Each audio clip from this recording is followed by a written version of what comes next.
Folks, Republicans have veiled a new proposal, and this new relief plan will go to a more targeted group of people. The targeted group of people include people like on Social Security, SSI, and SSDI. The Biden administration is approving this relief to help people with inflationary pressures. Nearly 40 million people live below the poverty line in the United States, making up to 11% of the population. In terms of poverty, Mississippi is the poorest state in America with a poverty rate of 18%, followed by Louisiana and also New Mexico. But some lawmakers are trying to pass a different piece of bill that would actually affect many households. Republicans in Congress are proposing an expansion of child tax credit that would boost refunds and include credits for unborn children, and Representative Ashley Hinson, the Iowa Republican, proposed a package for legislation known as the Providing for Life Act, and Representative Hinson's measure includes 9 other bills aimed at bolstering federal benefits for families. The bill would boost the refundable tax credit from $2,000 to $4,500 for families with children under the age of 6, and $3,500 for families with children 6 to 17. Unlike the crisis of the version, parents would actually have to be employed to be eligible for the refund. Another provision would retroactively expand the child tax credit to unborn children, and parents would be able to claim the credit from the year prior. The bill would also make the adoption tax credit fully refundable, and that credit is worth up to $15,000 in the current tax year for adoptions finalized in 2022. Other measures in the proposed package include an option allowing parents to draw from their Social Security to finance up to 3 months of paid parental leave, and enhancing certain benefits for new mothers. It also includes incentives for states to set up a guideline on fathers paying for part of a woman's pregnancy costs and would cost forced operation with any child support requirements. And according to the President's Council of Economic Advisors, under a new bill, millions of older Americans could lose the food stamps package. Lawmakers in the House have already proposed a bill that's going to make it harder for Americans to qualify. Some retirees may be forced to return to work, or risk of even losing the benefits. So now this is really important news, everybody, that you have to know. People in every state would be impacted if the proposal becomes law, although residents of Alaska, South Carolina, and Oklahoma will be the hardest hit by this. According to the study on Center of Budget and Policy Priorities, the analysis is based on the number of households in those states that would fall under new work requirements like older adults and families with children over 7. He's a Republican from South Dakota, and more than 20 other Republican lawmakers who introduced the bill say the America Works Act is needed to get more food stamp recipients back in the workforce. But research has shown that most recipients of SNAP that can work are already working. So far, the Republican bill is unlikely to make into law anytime soon, given that the Senate is controlled by the Democrats. Yet the push reflects efforts by GOP lawmakers to trim the spending and benefit programs like food stamps too. Almost 1 in 3 residents who currently receive food stamps in Alaska, South Carolina, and Oklahoma would be at risk of losing their SNAP. The least impacted recipients would be those in Washington, Idaho, and Vermont, where about 1 in 5 people are at risk of losing the food stamps, and that's something that's not good, because SNAP already has work requirements, and currently they're aimed at the so-called able-bodied adults. Under these rules, able adults are people who are not disabled, who don't have dependents, and who are already between 18 to 49. Plus, they must work 20 hours a week, or they must enroll in a work training program to receive food stamps. Under the GOP proposal, these work requirements would be expanded to adults between 50 and 65, which the lawmakers say they would align the program with Medicare.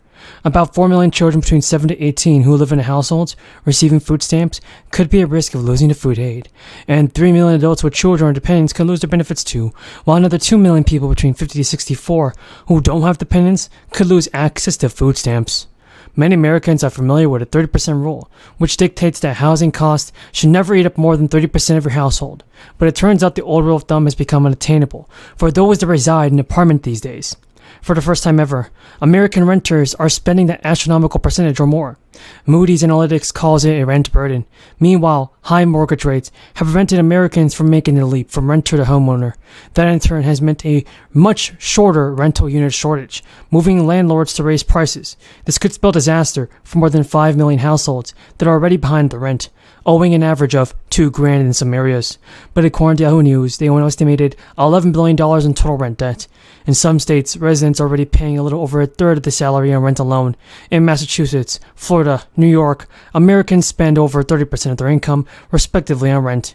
And Moody's Analytics report that Florida in particular saw a substantial jump in rental cost, 4.2% over the last 3 years. And that's not helping the seniors that are in need of stimulus cash. Underperformed among independents and moderates because their impression of many of the people in our party and leadership roles is that they're engulfed in chaos, negativity, and excess attacks, and it frightened independent and moderate Republican voters. Listen to that part again. It frightened independent and moderate Republican voters. That's exactly what I've been saying, Madam President. MAGA Republicans did, in fact, scare a lot of Americans who might otherwise give the GOP a closer look. All that talk about stolen elections, threatening poll workers, it frightened people. And thank God, Americans said, this is not for us. Americans believe deeply in democracy, despite right-wing radical MAGA news media throwing all kinds of lies and incendiary statements at them every day. The roots of democracy are deep and a shield against that kind of activity. Now, Republicans have a choice to make when the 118th Congress begins next year. If they continue embracing the MAGA approach of chaos and gridlock and division, they're going to keep losing.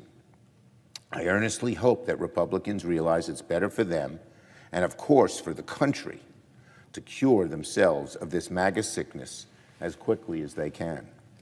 I know that it won't happen overnight, and I know that some on the other side would prefer to double down on MAGA, but it is critical for our nation's health and, in fact, their party's health that they learn this lesson. Americans don't want government to be an endless circus of MAGA insanity. They want leaders who will take their jobs seriously and work across the aisle to solve our nation's problems. They know we're not going to succeed at everything, but they want good, earnest efforts at trying. And when we try, when both sides try in good faith, we often get a lot done, as this past Congress. But let's start with this idea. We should be voting on this. We shouldn't be talking about it any longer. Let's vote. Well, if I could just briefly respond before I give the mic to Senator Padilla about voting. Can I say one thing I forgot? Unanimous consent to submit letters and op-ed to the record for Freedom Works, Council for Citizens Against Government Waste, American for Prosperity, Americans for Tax Reform, and the Cato Institute, as well as an article from the Washington Post. Without objection. Thank you, Mr. Chairman. Great news, everybody. Lawmakers have finally started responding to the petition for $2,000 stimulus checks for everybody that is eligible for them. Democrats in the House of Representatives have decided to move forward with this new stimulus proposal. And the IRS has also just announced that many Americans are set to receive a surprise bonus check this tax season. So you want to be sure to stay until the end of this video to find out the most important stimulus check and Social Security information. You guys definitely don't want to miss out on this, everybody. But according to the IRS, taxpayers face major delays for their federal income tax refunds when they incorrectly claimed their recovery rate credit on a 2021 return, after they already received the full amount of the third economic impact payment that was issued last year. The IRS is seeking mistakes in claiming the recovery